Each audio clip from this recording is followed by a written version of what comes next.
मी विष्णू आतकरे. मी लक्ष्मण अण्णा पवार यांच्यासोबत जवळपास 2006 पासून काम करतो. मी जुना कार्यकर्ता असल्यामुळं लक्ष्मण अण्णा पवारांनी मला मोंढा नाका येथे एक मतदान केंद्र आहे प्रभाग क्रमांक 10चं. तिथं लक्ष देण्यासाठी निरीक्षक सारखी भूमिका बजावण्यासाठी मला तिथं त्यांनी सांगितलं होतं. आणि गेवरामध्ये 2 प्रमुख पॅनल होते. एक लक्ष्मण अण्णा पवार यांचं आणि एक अमरसिंग पंडितचं प्रमुख पॅनल.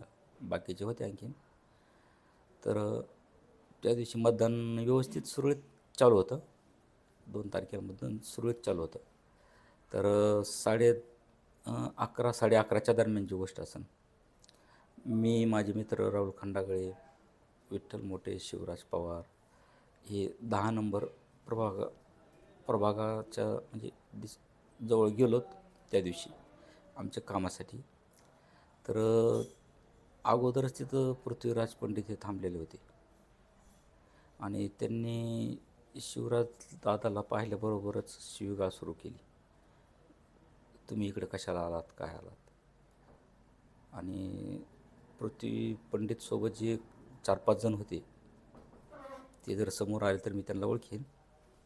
म्हणजे अनोळखी होते पण समोर आले तर ओळखतो मी त्यांना.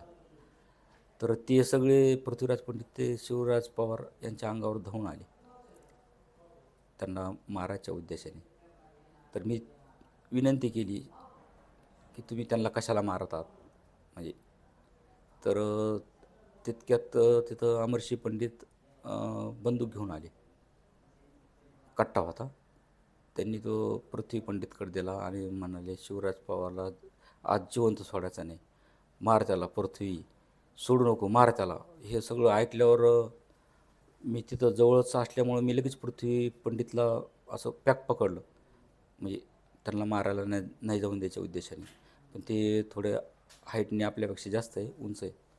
तर त्यांनी ते माझ्या डोक्यात कट्टा असा मारला. पण ते मी हुकीला आणि माझ्या हातावर त्यांचा त्या कट्ट्याचा मार बसला. तर त्याच्यात माझा हात फ्रॅक्चर झाला त्यात.